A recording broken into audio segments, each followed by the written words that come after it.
می ولولی او پاره دل احساسات لرم زمی دی خیالات لرم ننگ می تخنی دل نحمده ونصلي على رسوله الكريم اما بعد فاعوذ بالله من الشیطان الرجیم بسم الله الرحمن الرحیم. ټولو درنو قدرمنو ګرانو مشرانو ځوانانو قدرمنو ښوونکو او زده کوونکو ته ډېر ډېر سلامونه او درناوی وړاندې کوم. خدای دې وکړي چې ټول راته روغ جوړ صحتمنده خوشحاله او ارامه اوسئ. نن ورځ زما لپاره ډېره د خوشحالۍ ورځ ده، لکه څنګه چې څو ورځې مخکې هم موږ دلته په ننګرهار ولایت کې داسې یو برنامه درلودله او نن ورځ هم راته داسې یو زمینه برابره ده تر څو زه وکولی شم تر نورو یو څه ورسوم او هغه څه چې ما زده دي خپلو همزولو ته ورسوم. نو دا چې د کابل ولایت نه د داسې برنامو لپاره دلته راغلی یم، هیله لرم چې داسې برنامې نورې هم دلته جوړې شي او داسې سیمینارونه په نورو ولایتو کې هم جوړې شي او دا برنامې مخ پر وړاندې لاړې شي، ځکه د دې نه ځوانان ډېر څه لاسته راوړي. یو خو د هغوی جرأت پیدا کیږي، د هغوی جرأت زیاتیږي، بله دا چې هغوی پوهه زیاتیږي، هغوی د داسې برنامو نه ډېر معلومات لاسته راوړي. له دې طریقه نوي نسل ځوانان علم او تعلیم ته وهڅول شي، هغوی تشویق شي، د هغوی مینه نوره هم د علم سره زیاته شي او شوق نور هم زیات شي.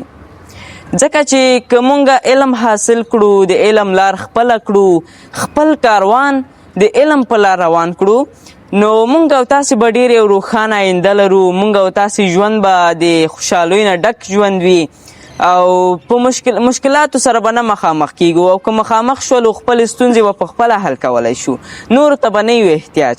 او که د علم لار خپله نه کړو، مونږ به تل په ژوند کې د ستونزو سره مخامخ کیږو او تل به نورو ته احتیاج یو. نو یو شعر مې هم ذهن ته راغی، هغه به هم تاسو سره شریک کړم چې علم څه داسې خزانه ده ختمېدل نه لري، علم څه داسې خزانه ده ختمېده نه لري، داسې رڼا دلالیه چې تیاره نه لري. علم یوسف دی که چا ولید یعقوب په سترګو، په خپل وطن کې به هغه خلک ړانده نه لري. علم یوسف دی که چا ولید یعقوب په سترګو، په خپل وطن کې به هغه خلک ړانده نه لري. په هر حالت کې زلزلې چې پرې تاثیر نه کوي، جوړه کړه داسې یوه ماڼۍ چې ورانېده نه لري. او فولادي توره یم منم چې پر غلیم بره ده، فولادي توره یم منم چې پر غلیم بره ده، خو د قلم توره مې بلکل پښتانه نه لري، خو د قلم توره مې بلکل پښتانه نه لري. نو دا شعر مې په دې خاطر وویل چې تاسې نور هم د علم په ارزښت پوه شئ. نو که هر څومره د علم په ارزښت زه خبرې وکړم بیا هم کمې دي. زه به راشم خپلې اصلي موضوع ته چې که بریا او بریالیتوب غواړئ نو باید دا شپږ کارونه پرېږدئ. چې هغه کوم کارونه دي لومړی به زه په تخته ولیکم، بالا هغه به بیا پرې خبرې وکړم. زه به بیرته خپلې موضوع ته راشم چې هغه کوم کارونه دي چې مونږ او تاسې باید پرېږدو. نو ولې ډېری کسان په خپل ژوند کې تل ناکامه دي؟ ولې ډېری کسان خپلو بریاو ته نه رسیږي؟ ولې ډېری کسان پرمختګ نشي کولی؟ دلیل یې څه دی؟ دلایل ډېر زیات لري. زه به په دې څو دلایلو خبرې وکړم تاسو سره او خپل نظر به تاسو سره شریک کړم. را به شمه لومړی دلیل ته چې بهانه مه کوئ. ډېری زده کوونکي دي چې ځان د زده کړې نه، د مطالعې نه یا د یو کار نه د ځان خلاصولو لپاره بهانه کوي. په یو بې ځایه بهانه ځان درنه خلاص کړي. لکه د بېلګې په توګه چې کله د یو کار نه ورته وویل شي یا د زده کړې نه ورته وویل شي یا د یو مطالعې نه ورته وویل شي، بیا داسې ورته وایي حوصله نه لرم، وروسته به یې وایم، یا خوند نه راکوي، زړه مې ورته تنګ دی او مریض یم، یو نیم مریضي پکې بانه کي، زړه مې خوږېږي، سر مې خوږېږي. خو نه، بهانه کول ځان ته دروغ ویل دي، بهانه کول ځان تېرېستل دي، بهانه کول ځان له بریا نه، له کامیابۍ نه لرې ساتل دي. هغه څوک چې بهانه کوي هغوی تل ناکام دي. کامیاب خلک هیڅ کله بهانه نه کوي، هغوی په بل چا هم ملامتیا نه وراچوي. ډېری کسان دي چې زحمت په خپله نه وي باسلی، سختې په خپله نه وي باسلی، سختې په خپله نه وي ګاللې، بریا ته په خپله نه وي رسېدلی، خو ملامتیا په بل چا وراچوي. د دغه کس د لاسه زه ناکام شوم، د دغه کس د لاسه زه شاته پاتې شوم. که تاسې په بل چا ملامتیا وراچوئ نو تاسې بیا څه پرمختګ به وکړئ؟ تاسې تل شاته پاتې یئ. پر ځای د دې چې ووایئ چې ما زحمت نه وباسلی، ما سختې نه وي ګاللې، زه ځکه کامیاب نه شوم، خو نه تاسې په بل چا ملامتیا وراچوئ. په یو بهانه باندې خپل ځان بېګناه کړئ، بل څوک پکې ملامت کړئ. او کامیاب خلک بیا داسې نه دي، هغوی مسؤلیت منونکي دي. ډېری کسان دي چې هغوی ته د هغوی غلطیانې ور په ګوته کړي چې دا ستا غلطیانې وي، دا سمې کړه، نو په هغوی بد لګېږي چې دا اوس څوک شو چې ما ته زما غلطیانې راښایي. خو کامیاب خلک د دې په تمه دي چې یو څوک ما ته زما غلطیانې راوښوي، تر څو زه د اصلاح لپاره کار وکړم، تر څو زه یې اصلاح کړم، تر څو زه حل لاره پیدا کړم چې څنګه یې حل کړم. هغوی په دې خوشحالیږي چې زما نه یو بهتره څوک شته چې ما ته مې زما غلطیانې راوښوي او تر څو زه یې اصلاح کړم. نو که تاسې غواړئ چې بریالي واوسئ، تل خپلو بریاو ته ورسېږئ، نو بهانه مه کوئ، په بل چا ملامتیا مه وراچوئ او مسؤلیت منونکي واوسئ. اوس راځم دویمه برخې ته مو چې ځان جامع الکمالات مه غواړئ. ډېری کسان د ژوند په هره برخه کې ناکام وي. دوی چې هر کار ته مخه کړي دوی پکې شاته پاتې وي، دوی پرمختګ پکې نشي کولی. دلیل یې څه دی؟ دلیل یې دا دی چې دوی ځان جامع الکمالات غواړي. یعنی مطلب مې دا دی چې دوی غواړي په هر کار کې پوره اوسي، په هر کار کې بلد اوسي، په هره برخه کې دی معلومات لري. که هغه زده کړې وي دی وایي چې باید ما زده کړه کې زه ډېر معلومات ولرم، چې هر څوک له ما نه پوښتنه وکړي باید زه حاضر جواب اوسم. که هغه مطالعه وي چې یو څوک ما ته هر کتاب یاد کړي باید ما مطالعه کړی وي. که هغه لوبې وي دی وایي چې باید ما هره لوبه زده وي. که هغه نور کارونه وي دی غواړي چې پکې ماهر اوسي، له همدې خاطره هغه ناکام وي. د مثال په توګه یو مثال به تاسو ته درکړم. یو مریض یو مجلس ته لاړ، هلته ډېر کسان ناست دي. نو دا هر یو کس د دې مریض په اړه خپل نظر ورکوي. څوک ورته وایي چې ته دا دوا وخوره، څوک ورته وایي ته دې ډاکټر ته لاړ شه، څوک ورته وایي چې ته دې له خاطره مریض سوی یې، څوک ورته وایي پرهیز نه کوې. خو هر یو کس خپل نظر ورکوي. حال دا چې هغه کسان ډاکټران هم نه وي، د هغوی مسلک هم نه وي، په دې برخه کې معلومات هم نه لري، خو بیا هم خپل نظر ورکوي. ولې خپل نظر ورکوي؟ ځکه چې دوی ځان پوره ګڼي. دوی داسې فکر کوي چې زه خو په دې برخه کې بلد یم او معلومات ترې لرم، باید زه خپل نظر ورسره شریک کړم. او که هغه مریض دوی په خبرو باور وکړي نو هغه له بده بدتر شي. ولې چې داسې کسانو په خبرو باور کړی چې هغوی په دې برخه کې معلومات نه لري. نو که تاسې غواړئ چې خپلو بریاو ته ورسېږئ، ځان جامع الکمالات مه غواړئ.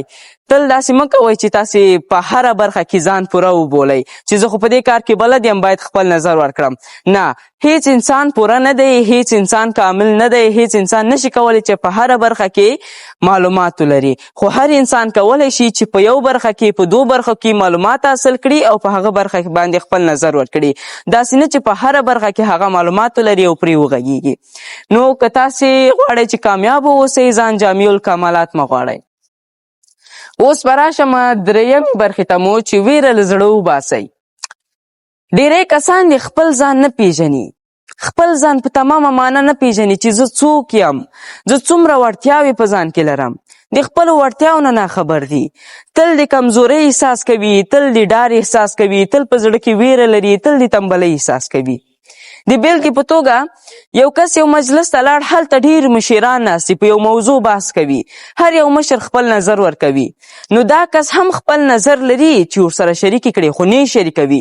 په زړه کې ډار لري چې صبر زما خبرې غلطې نه وي، زما خبرو کې مشکلات نه وي او زما خبرې منظمې نه وي، یا مشران ما ته د خبرو اجازه را نه کړي، یا داسې بله خبره په زړه کې بېلابېلې خبرې را پیدا کړي او په هغه باندې د ده ډار نور هم زیات شي او خپل نظر شریک نه کړي. خو مونږ او تاسې باید داسې ونه اوسو. مونږ او تاسې باید خپلې وړتیاوې درک کړو، تل با جرته اوسو، ویره له زړه وباسو، خپل غږ را وباسو. خو که خبرې مو غلطې ونه کړئ په یو مجلس کې، خو په دې به پوه شو چې زما خبرې غلطې دي، باید د بل ځل لپاره یې منظمې کړم. که غلطیانې درلودلې په دې به پوه شو چې غلطیانې دي، باید غلطیانې حل کړم، با له هغې خبرې وکړم. که مشیرانو اجازه نه ورکوله، خو په دې به پوه شو چې مشیران اجازه نه راکوي، زه باید بل ځل دپاره ونه غږېږم. او که د هغوی خوښې نه شوې، په دې به پوه شو چې د بل ځل لپاره به زه داسې خبرې وکړم چې مشیران مې تشویق کړي. هغوی ما ته ووایي چې آفرین موږ داسې یو نظر ته ضرورت درلود. خو هیڅکله باید چوپ کیننو. مونږ باید ویره په زړه کې پیدا نه کړو. باید تل با جرأته اوسو. او که پوه شولو چې په داسې یو مجلس کې ناست یم چې هلته په هره موضوع چې بحث روان وي زه هم نظر لرم، نو باید خپل نظر شریک کړو او ویره په زړه کې پیدا نه کړو تر څو خپلو بریاو ته ورسیږئ. اوس به راشم چې تګ نظري مه کوئ. ډېری کسان ولې په ژوند کې تل کامیاب وي؟ دوی ولې نه ناکامیږي؟ ولې تل پرمختګ کوي؟ دلیل دا دی چې هغوی تنګ نظري نه کوي. هغوی تل د نوي معلوماتو په لټه کې دي. هغوی نوي معلوماتو ته، نوي پوهې ته، نوي تکنالوژي ته په ورین تندي هرکلی وایي. هغوی تل مطالعه کوي، کتابونه لولي، معلومات حاصل کوي چې هر کله د مشکل سره مخامخ شي، همدا معلومات چې دوی زده کړي دي د دوی سره مرسته کوي چې خپل ستونزې حل کړي. خو په دې خاطر هغوی کامیاب دي. خو هغه کسان چې بیا تنګ نظري کوي، هغوی ذهني بسته وي، نوي معلومات نه پیدا کوي، د نوي معلوماتو په لټه کې نه دي، کتابونه نه لولي، مطالعه نه کوي، معلومات نه حاصل کوي، هغوی تل په ژوند کې ناکامي. ولې؟ هغوی معلومات نه لري. هغوی چې د ستونزې سره مخامخ شي معلومات نه لري، نه په تکنالوژي خبر وي، نه پوهه نه خبر وي، نو د هغې له خاطره دوی خپله ستونزه نشي حل کولی او نورو ته احتیاج وي چې یو څوک به زما ستونزه را حل کړي، نو په دې خاطر هغه کس ناکام وي. نو که تاسې بریا غواړئ، تل د نوي معلوماتو په لټه کې اوسئ او په دې باور ولرئ چې څومره تاسې تنګ نظري نه کوئ، هغومره تاسې پرمختګ ته نږدې کیږئ. که څومره تنګ نظري کوئ، هغومره تاسې د پرمختګ نه لرې پاتې کیږئ. اوس به راشم چې په یوه ورځ کې دننه بریالیتوب مه غواړئ. ډېری کسان دا وایي چې بریالیتوب یو چانس دی، یو بخت دی. که زما تالو کار وکړ زه به بریالی شم، که تالو مې کار ونه کړ بریالی کیږم نه. خو بریالیتوب بخت، تالو ته، چانس ته ضرورت نه لري. بریالیتوب د یو ساعت د یوې ثانیې زحمت نه دی چې تاسې پرې بریالي شئ. که تاسې وایئ چې زه په تالو سره بریالی کیږم، نو بیا دا زده کړه ولې کوئ؟ بیا دا ښوونځی ولې لولئ؟ خو په کورو کې کینئ چې هر کله مو تالو کار وکړ بریالي به شئ. خو هیڅ انسان په تالو سره نه بریالی کیږي. څومره چې تاسې تالو ته ضرورت لرئ، د هغه نه 100 چنده تاسې زحمت ته ضرورت لرئ، تاسې سختو ته ضرورت لرئ، تاسې کوشش ته ضرورت لرئ. که تاسې زحمت وباسئ، کوشش وکړئ، سختې وګالئ، تاسې په کلونو کلونو زحمت وباسئ، خپلو بریاو ته رسیږئ، تاسو بیا تالو ته هم ضرورت نشته چې ستاسو بیا تالې کار وکړي، تاسې په خپله بریالي کیږئ. نو که غواړئ چې کامیاب واوسئ، په یوه ورځ کې بریالیتوب مه غواړئ، یا داسې مه وایئ چې زه مې په تالو سره بریالی کیږم. داسې ووایئ چې زه که زحمت وباسم بیا بریالی کیږم. نو اوس به راشم زموږ آخري برخې ته چې منفي فکر اشخاصو څخه ځان لرې ساتئ. منفي فکر یعنې څه؟ منفي فکر یعنې د ژوند تباهي. منفي فکر یعنې په ژوند کې تل ناکام. منفي فکر یعنې د بریاو نه، د پرمختګ نه، له بریالیتوب نه په یوه ثانیه کې مخ اړول. هغه کسان چې منفي فکر لري هغوی په ژوند کې تل ناکام دي. هغوی دا چې هغوی خپل ذهن هم منفي وي، نورو ذهن هم منفي ګرځوي. لکه د بیلګې په توګه یو تجار غواړي چې د 1,00,000 روپیو لپاره سرمایه ګذاري وکړي، نو بیا دلته منفي فکر شخص ورته وایي دلته سرمایه ګذاري مه کوه، دلته ډېرې ستونزې دي، خلک اقتصادي مشکلات لري، غلاوې دي، که ته سرمایه ګذاري وکړې تا پیسې تښتول کیږي، سرمایه ګذاري مه کوه، پیسې خو به دې وساتل شي. خو مثبت فکر شخص بیا څه ورته وایي؟ هغه ورته وایي چې ته سرمایه ګذاري وکړه. که ته سرمایه ګذاري وکړې ستا به 1,00,000 روپۍ مصرف شي، خو ته به بیرته په میلیونو روپیو ګټې. او بله دا چې هغه مخکې له دې نه چې خپل نظر ورکړي، اول د هغه نه معلومات اخلي چې ته غواړې په کومه برخه کې سرمایه ګذاري وکړې، په کومه برخه کې ته استعداد لرې، ته تکړه یې چې په هغه برخه به زه تا سره خپل نظر شریک کړم. نو که دا کس د مثبت فکر خبرو باندې باور وکړي پرمختګ کوي، مخ پر وړاندې ځي، تاوان نه کوي، ګټه ډیره زیاته کوي. خو د منفي فکر شخص که خبرو باندې باور وکړي، هغه څه چې په ذهن کې لري هغه به په ذهن کې پاتې شي، هغه به په زړه کې پاتې شي، خو هغه پیسې چې د سرمایه ګزاري ساتلې وي هغه به په یو صندوق کې وساتي.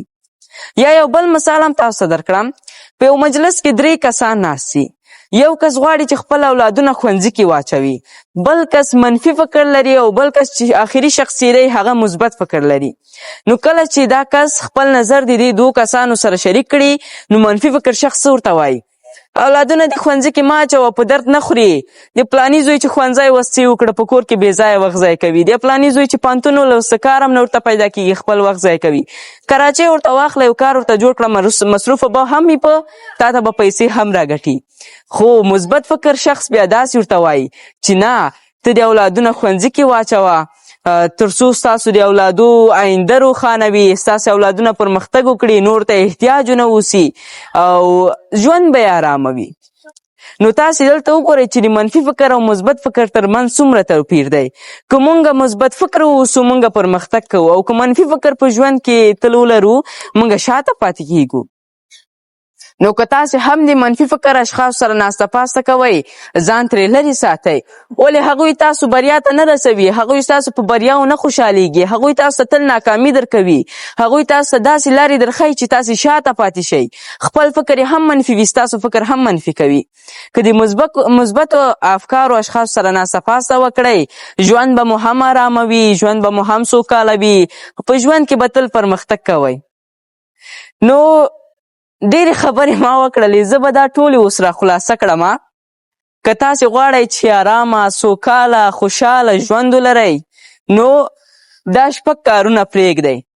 لومړی دا و چې بهانه مه کوئ، دوهم دا و چې ځان جامع الکمالات مه غواړئ، دریم دا و چې ویره له زړه وباسئ، څلورم دا و چې تنګ نظري مه کوئ، پنځم دلیل مو دا و چې په یوه ورځ کې بریالیتوب مه غواړئ، او آخري دلیل مو دا و چې د منفي فکر اشخاص څخه ځان لرې ساتئ، ترڅو ستاسو ژوند آباد او سوکاله اوسي او په ژوند کې تل کامیابه اوسئ او تل پرمختګ وکړئ. نو کور مو ودان، مننه ډیره زیاته ستاسو د وخت نه چې ما ته مو وخت راکړ، او ستاسو د حوصلې نه چې زما خبرې مو واورېدلې، زما نظر مو واورېد.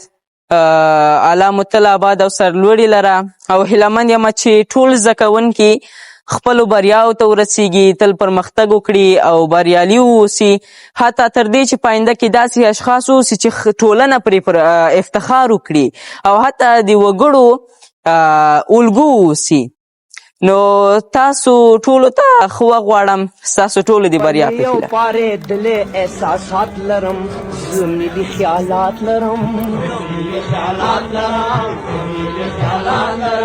ننګ مې تخنېدلې غزنولې جذبات لرم، عزم او ثبات لرم، تورې چکړې ښکل د ازادۍ ګټو